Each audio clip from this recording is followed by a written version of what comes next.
자, 오늘 본문은 요한복음 3장의 마지막 부분입니다. 예수님과 니고데모와의 대화를 통해서 기독교 복음의 본질을 소개했던 사도 요한은 오늘 본문을 통해서 예수님에 대한 아주 특이한 표현을 사용하고 있어요. 예수님을 가리켜서 하늘로부터 오시는 분이다, 하나님으로부터 오시는 분, 위로부터 오시는 분, 그렇게 설명을 합니다. 예수 그리스도의 신성을 강조하고 있죠. 땅에서 난 이는 땅에 속하여 땅에 속한 것을 말하지만 만물 위에 계시는 예수 그리스도는 창조주의 권위를 가지고 친히 보고 들은 것을 증명하신다라는 그런 메시지예요. 자, 하늘로부터 오신 분, 위로부터 오신 분이 저와 여러분이 믿고 있는 바로 예수님이세요. 자, 그분이 어떤 분이신가? 그분에 대해서 지금 뭐라고 이야기를 하는지 한번 살펴보도록 하죠. 31절 말씀을 우리 같이 한번 읽겠습니다. 시작. 위로부터 오시는 이는 만물 위에 계시고 땅에서 난 이는 땅에 속하여 땅에 속한 것을 말하느니라. 하늘로부터 오시는 이는 만물 위에 계시나니. 아멘. 위로부터 오시는 분, 하늘로부터 오시는 분. 자, 메시아로 이 땅에 우리 가운데 오시는 예수님은 우리가 살아가는 이 땅이 아닌 하늘에서부터 오신 분이다 라는 거예요. 하늘에서부터 오신 분이다. 쉽게 말하면 지구 바깥에서 오신 분, 쉽게 말하면 역사의 바깥에서 우리 가운데 오신 분이란 뜻이에요. 영생이라는 그런 시간 속에서 인간의 역사적인 시간 속으로 침투해 오신 분, 인간의 역사에 제한받지 않으시는 분, 오히려 그 역사를 주관하시는 분이 이 땅 가운데 오셨다라는 의미죠. 여러분, 이 본문을 세례 요한이 만약에 말한다면 이렇게 얘기할 거예요. 그분은 하늘에 속한 분이고 나는 땅에 속한 사람이다. 그러므로 나는 마땅히 땅의 이야기만 할 수밖에 없지만 그분은 하늘에 속한 것을 말하실 수도 있고 하늘에 속한 능력으로 행하실 수 있는 분이다. 바로 그거죠. 하늘에서부터 오신 분은 당연히 만물 위에 계십니다. 만물 위에 존재하죠.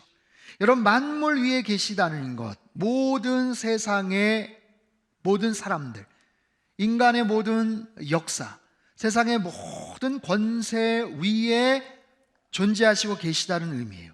여기서 계시다라는 것은 현재 시제로 사용이 돼요. 언제나 동일하게 존재하시고 계속해서 계신다. 과거의 어느 한 시점에만 잠깐 다녀가신 분이 아니라 지금도 여전히 그렇게 존재하시는 분이다라는 거죠. 여러분, 인간의 죄와 죽음의 문제를 인간은 스스로가 해결할 수가 없어요. 다른 사람도 그 문제를 해결해 주지 못합니다. 자기 자신의 문제는 말할 것도 없고 누군가의 문제를 대신 해결해 줄 수가 없지요. 수많은 이단과 사이비 교주들의 속임수와 사악함이 바로 여기에 있어요. 그들은요, 같은 인간으로서의 한계를 알기 때문에 오히려 자신이 구세주다, 구원자다라고 하면서 스스로를 신격화해버리죠. 여러분, 이처럼 이 땅에서 태어나고 이 땅에서 살아온 사람들이 그런 웃기고 허무맹랑한 이야기들을 주장하는 것도 참 희한하지만 안타까운 것은 그들의 말에 혹해가지고 따라다니는 사람들이 제법 있다라는 사실이에요. 사랑하는 성도 여러분, 저와 여러분이 믿는 예수님은 우리의 참된 구원자가 되시는 줄 믿습니다. 우리의 평생의 목자가 되시고 우리들을 영원한 천국으로 아무런 문제 없이 안전하게 인도하실 수 있는 가장 완전한 완벽한 구원자 되심을 믿습니다. 그렇다면 그분이 우리와는 달라야죠. 우리의 신분이 달라야죠. 다른 존재여야죠. 우리와는 다른 능력을 가지셔야죠. 당연히.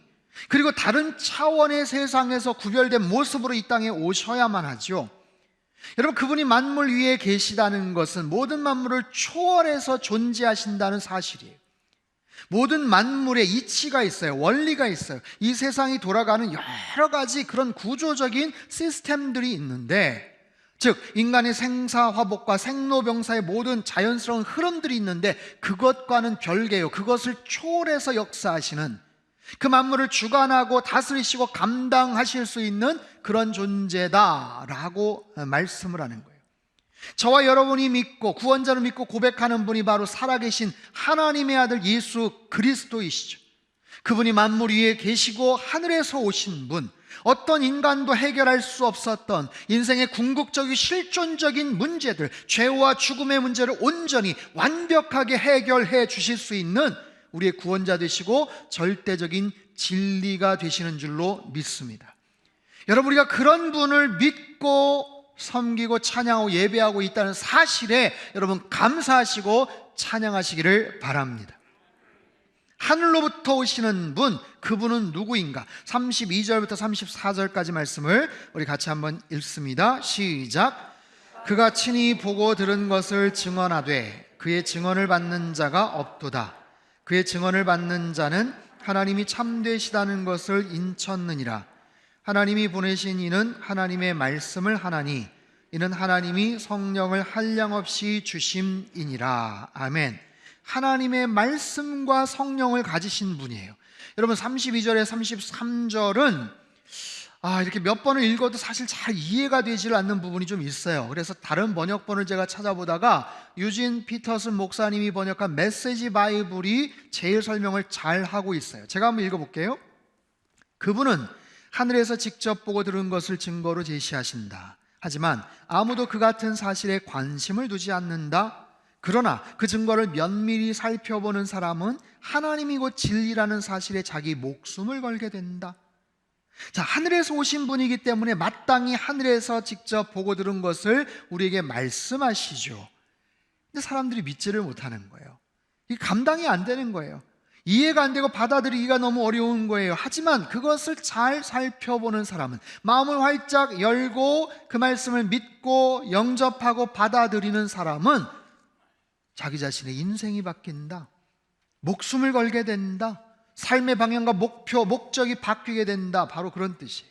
하나님이 보내신 분은 하나님의 말씀을 하시고 하나님이신 성령으로 충만케 되더라 라는 거죠. 여러분, 이 말씀은 구원 사역을 위해 삼위일체 하나님께서 공동 사역을 하셨음을 보여주는 구절이에요. 예수 그리스도는 하나님이 보내신 분이시고 하나님의 말씀을 전하는 분이에요. 또한 성령께서 충만하게 역사하세요. 보세요. 삼위일체라는 신비로운 이 개념이 짧은 이 구절에 담겨져 있어요. 성부 하나님께서 성자 예수 그리스도를 이 땅에 보내셔요. 성자 예수 그리스도는 하나님의 말씀대로 구원 사역을 펼치셔요. 그리고 성령 충만하세요. 하나님이 보내신 분은 하나님의 말씀을 하세요. 그와 친히 보고 들은 것을 전하세요.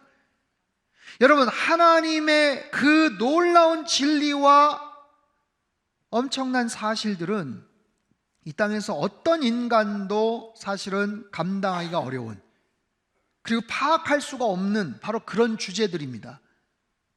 즉, 태초의 시작에 대해서 말씀을 하세요. 여러분, 어느 누가 태초의 역사의 세상의 시작에 대해서 논할 수가 있습니까? 우주의 종말에 대해서도 말씀을 하세요. 천국이 어떻게 만들어져 있는지 말씀하세요. 그 천국에 어떻게 들어가는지도 가르쳐 주셔요. 왜 인간이 죄로 인해서 고통을 당하는지, 죽음의 문제를 어떻게 해결할 수 있는지도 가르쳐 주셔요. 여러분, 성경을 보십시오. 세상에 그 누구도 알 수 없는, 말할 수 없는 수많은 중요한 주제들, 질문에 대한 답을 우리에게 가르쳐 주시잖아요. 왜요? 그분이 위로부터 오셨기 때문에, 하늘에서부터 오신 분이기 때문에 하나님께서 주신 말씀과 보고 들으신 말씀을 우리에게 가르쳐 주시는 거예요. 제가 지난 주 중에 어떤 방송 인터뷰를 좀 했어요. 여러 질문들을 쭉 하고 마지막 질문이 목사님, 행복이 무엇입니까? 라는 질문인데, 제가 이런 말을 했습니다. 세상에 열심히 살아가는 사람들 참 많고 나름대로 각 분야에서 성공한 사람들도 참 많습니다. 하지만 그들 모두가 다 행복하다고 말할 수는 없을 겁니다. 자기가 행복하다고 말하려면 인생의 두 가지 질문에 대한 답을 갖고 있어야 되는데, 사도행전에 보면 사도 바울이라는 사람이 등장을 해요. 그 사람이 기독교와 크리스천들을 박해하기 위해서 가다가 예수님을 만나게 되고 꼬꾸라지면서 그분 앞에 두 가지 중요한 질문을 던집니다. 첫 번째, 당신이 누구십니까? 두 번째, 내가 무엇을 하면서 살아야 됩니까?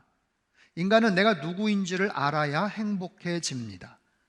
내가 누구인지를 어떻게 알 수 있을까요? 회사에 가면, 직장에 가면 내가 누구인지를 알 수 있을까요? 명함에 새겨져 있는 그 직함을 보면서 알 수 있을까요? 연봉이 얼마나 되고 어떤 집에서 살고 사람들이 어떻게 평가받는지를 통해서 내가 누구인지를 알 수 있을까요? 그렇지 않습니다. 내가 누구인지를 정확하게 알 수 있으려면 진리의 실체 되시는, 거울 되시는 그분 앞에 내가 서야 됩니다. 그분 앞에 섰을 때 비로소 내가 어떤 존재인지 나의 참된 모습을 발견할 수가 있습니다. 사람들 앞에선 대단해 보이고 굉장히 의롭고 선한 척하지만 내 안에 얼마나 숨겨진 죄악이 있고 부끄러운 모습이 있는지 그분 앞에서 우리는 드러납니다. 세상에서는 무시를 당하고 별 볼 일 없어 보인다라고 그렇게 속상해하지만 그렇지 않고 하나님께서 나를 얼마나 존귀한 존재로 여기는지도 그 진리의 거울 앞에 섰을 때 우리는 내가 어떤 존재인지를 알게 됩니다. 두 번째, 내가 무엇을 해야 하는지를 알아야 됩니다. 세상에 돈도 많고 대단한 권세를 가진 사람도 많지만 그들이 정말로 내가 무엇을 해야 되는지를 알지 못한 채 살아간다면 그들은 행복하다고 말할 수가 없습니다.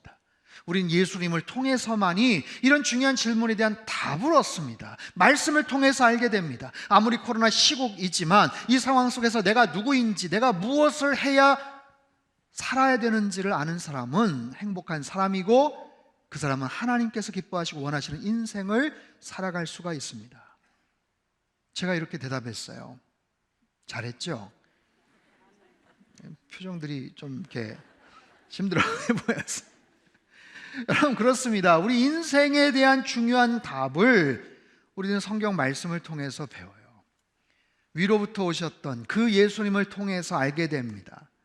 그 주님께서 우리에게 말씀하세요. 내 삶의 과거에 대해서 말씀하세요. 여러분, 어느 누구도 내 삶의 과거를 바꿀 수 없어요. 하지만 예수님을 통해서 내 과거의 삶을 새롭게 해석할 수 있어요. 내가 지금 어디로 달려가는지, 어디로 가야 되는지 주님께서 가르쳐 주셔요. 내 인생의 미래가 어떻게 펼쳐질지도 주님께서 가르쳐 주셔요. 하늘에서 오신 분이, 위로부터 오신 분이 이 땅에 속해 살아가는 사람들을 굽어보시면서 말씀하시는 거예요. 너희들 인생에 무엇이 중요한지, 무엇이 진리인지, 무엇이 정의로움인지, 무엇이 올바름이고 무엇이 참된 평강이고 올바른 기쁨인지, 참된 행복인지를 그 하나님께서, 주님께서 가르쳐 주셔요.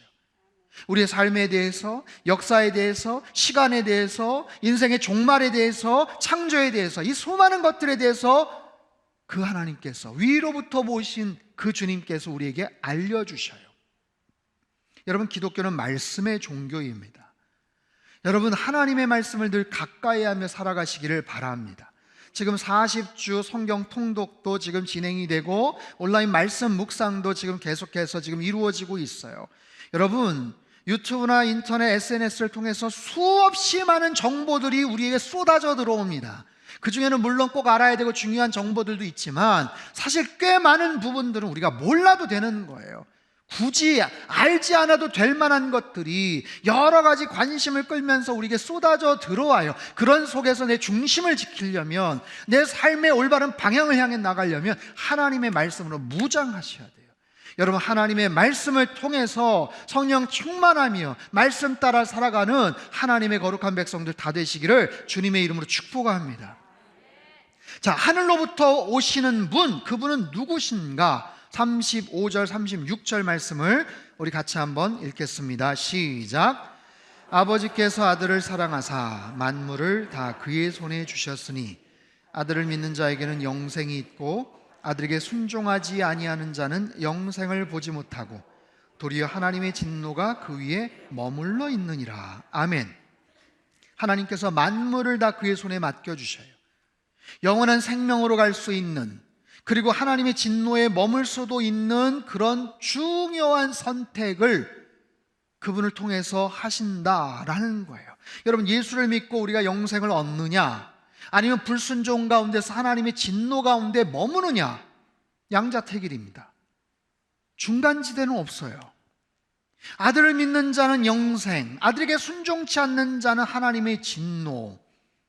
믿는 자와 순종치 않는 자, 왜 다르게 표현을 했을까 싶어요. 믿음과 순종, 분명히 다른 말 같지만 킹 제임스 버전 그 번역 성경에 보면 둘 다 믿음으로 표현이 돼 있어요. 비슷하게 사용이 됩니다. 뭐냐면 믿는 자의 증표가 순종이죠. 그리고 그 사람의 순종을 통해서 그 사람의 믿음을 우리는 알 수가 있거든요. 여기서는 적어도 같은 의미로 해석이 가능해요. 즉 영생이라는 것은 성도들에게 주시는 가장 근본적이고 중요한 축복이고 선물이죠. 영생이 뭡니까? 여러분, 그것은 하나님의 나라를 의미합니다. 영원한 천국에서의 삶을 의미합니다. 영생이 뭡니까? 하나님과의 회복된 관계를 의미합니다. 친밀함으로 인해서 그 하나님을 바라보고 만날 수 있음을 의미합니다. 여러분, 어떤 인간도 태양을 직시할 수 없어요. 똑바로 바라보지 못합니다. 마찬가지로 죄된 인간은 하나님을 볼 수 없죠. 가까이 갈 수가 없죠. 죄가 있기 때문에 그럴 수 없는 거예요. 하지만 그 아들을 믿는 자에게는 영생이 주어지고 언젠가는 하나님을 만나고 바라볼 수 있게 되더라라는 거예요. 그 영생을 얻는 자에게 주시는 축복이라면 반대쪽에 있는 하나님을 알지도 못하고 믿지 않는 사람들에게는 하나님의 진노가 머물러 있다. 여러분, 특이하지 않아요? 진노가 쌓인다가 아니라 머물러 있다. 여러분, 우리 모두는, 저와 여러분 모두는 하나님의 진노가 머물러 있는 상태예요. 우리 그런 존재입니다. 아담의 죄된 DNA를 갖고서 태어난 인간은 누구든지 간에 하나님의 진노 아래 머물러 있어요. 그런데 예수 그리스도로 인해서 그 진노를 막아줄 수 있는 보혈의 그런 놀라운 능력이 우리에게는 임한 거예요. 그 진노가 쏟아지지 않아요. 떨어지지 않는 거예요. 하지만 여전히 그 주님을 알지 못하는 사람들은 하나님의 진노 아래 머물러 있는 거예요. 하나님의 진노란 뭡니까? 죄된 인간들에게, 악자들에게 주시는 하나님의 응징이죠. 여러분 보세요. 금방이라도 쏟아질 듯한 먹구름이 하늘에 덮인 것처럼 하나님의 진노가 늘 뭉게뭉게 머물러 있어요. 누구에게요? 하나님의 참되심과 은혜의 약속을 인정하지 않는 사람들에게, 그 아들을 믿지 않고 마음으로 거부하는 사람들에게, 수많은 기회가 있었음에도 불구하고 나는 필요 없어, 하나님을 믿어, 야, 내 주먹을 차라리 믿는다, 이렇게 조롱하는 사람들에게 하나님의 진노가 머물러 있고 언제든지 사인만 주면 그 진노가 와장창 쏟아질 수 있다는 거예요. 이게 얼마나 두려운 일입니까? 여러분, 믿는 자에게 영생을 주신다고 말씀을 하시지 않아요? 요한복음 3장 하면 3장 16절 말씀 니고데모와의 대화만 우리는 늘 요한복음 3장에서 기억을 하는데 이 마지막 구절도 대단히 중요합니다. 이게 복음의 핵심이죠. 하늘로부터 오신 분이 예수 그리스도를 통해서 우리를 구원에 이르게 한다. 여러분, 우리는 스스로 구원을 얻을 수 없어요. 같은 인간을 통해서도 구원을 얻을 수가 없어요. 같이 땅에서 허우적대는 사람끼리 상대방을 건져줄 수가 없어요. 누군가가 와서 우리를 사망의 늪에서 건져 주어야만 우리는 구원을 얻을 수가 있는 거예요. 지난주에 이어령 전 문화부 장관께서 소천하셨습니다. 2007년 온누리교회에서 주관하는 일본 러브소나타 행사에 가셔서 세례를 받으셨어요. 당시 하용조 목사님이 병자들이 치유받고 안진뱅이가 일어나는 것도 기적이지만 이어령 씨 같은 분이 세례를 받는 것도 기적 중에 기적이라고 말씀을 하셨습니다. 저도 그때 일본에 같이 가서 그 집회에 참석을 했었는데 정말 놀라운 일이었어요. 왜냐하면 이분은 젊었을 때 기독교에 대한 적대적인 글도 쓰셨고 이 시에 가장 이성적인 논리와 탁월한 지성을 지니셨던 분인데 평생을 거부하셨던 이분이 만왕의 왕 예수 그리스도 앞에 무릎을 꿇더라고요. 그분이 세례를 받고 나서 영적인 세계에 대한 관심을 갖고 지성에서 영성으로 라는 책도 쓰셨죠. 그분이 오래전 신문에서 인터뷰를 하면서 사람을 세 종류의 물고기로 비유를 한 그런 기사가 있었습니다. 즉 인간을 넙치, 참치, 날치형으로 나눠보자. 넙치형 인간은 바닥에 납작 깔려 살면서 물 흐름을 타고 서서히 움직인다. 참치형의 인간은 가만히 있으면 가라앉아요. 여러분, 참치는 가만히 있지 않습니다. 하루 종일 바쁘게 분주하게 퍼득대며 헤엄쳐야 살아요. 그런데 날치라는 생선은 가끔 바다 바깥으로 뛰쳐나간다는 거예요. 쫙 날아오르면서 바닷속 물고기가 바다 풍경을 보는 거예요. 수면을 박차고 오르면서 다른 세계로 나아가는 그런 놀라운 돌파가 있다. 바로 이런 모습이 우리의 삶 속에도 필요하다. 그런데 날치가 날아가려면 장이 비어 있어야 된다. 뭘 많이 먹으면 무거워서 못 난다. 한국 기독교도 날치가 되어야 된다. 너무 많이 가져선 안 된다. 참 많은 생각을 갖게 하는 그런 통찰력 있는 글이었습니다. 여러분, 우리는 이 세상이라는 제한된 시간과 공간 속에서 살아갑니다. 그런데 이 제한된 공간을 벗어나 영원한 세계로 들어가려면 언제든지 날아갈 수 있는 준비가 되어 있어야 돼요. 마치 수면 위를 박차고 날아가는 날치처럼 우리의 몸과 마음을 가볍게 만들어 놔야 되고요, 중력을 거스르고 죽음을 이길 수 있는 성령의 능력, 생명의 힘을 가지신 분을 통해서, 그분을 통해서 우리는 새로운 세상으로 들어가는 거예요. 우리를 위해서 이 땅에 오신 그분을 통해서, 하늘에서부터 오신 그분을 통해서 우리는 이 생에서 영원으로 옮겨질 수가 있는 것이죠. 근데 세상의 많은 사람들은 다른 물고기들처럼 영원이라는 세계로 갈 수가 없고 그 세계를 이해할 수 없어요. 그저 결국 물속에서만 살아가는 것처럼 이 세상의 관심사만 쫓아다니며 살다가 죽게 되는 거죠. 근데 신기한 것은, 여러분, 그 넙치나 다른 물고기들도 물 밖으로 나올 때가 있다는 것 아세요? 언제 나올까요? 낚시꾼에 의해서 걸릴 때. 그렇죠? 어부에 의해서 잡힐 때 그렇습니다. 그때 그 물고기들도 날치처럼 세상 밖을 잠깐 구경할 수 있어요. 하지만 그들에게 있어서 물 밖으로 나왔다는 것은 죽음을 의미합니다. 심판을 상징합니다. 하나님을 모르는 사람들에게는 마지막 날이 심판의 날이요 멸망의 날이 될 거예요. 그래서 영적으로 깨어있지 않고 예수님과 아무런 상관없이 살아가는 사람들에게 하나님의 진노가 계속해서 머무는 것이죠. 사랑하는 성도 여러분, 우리에게는 언젠가 마지막 순간이 분명히 찾아옵니다. 누구나 다 이 세상에 약속된, 한정된 시간을 끝내고 삶을 마무리할 때가 분명히 와요. 이것은 누구든지 마찬가지입니다. 이 세상이 아니라 다른 세상, 다른 시간을 맞이하게 되죠. 그런데 그 세상이 하늘로부터 오신 예수 그리스도를 통해서 그분을 믿음으로 말미암아 영생의 축복을 얻는 그런 사람이 있는가 하면, 그렇지 않고 영원한 하나님의 진노를 경험하게 되는 그런 사람들이 있어요. 그것은 우리의 믿음에 의해서 나뉘어지게 됩니다.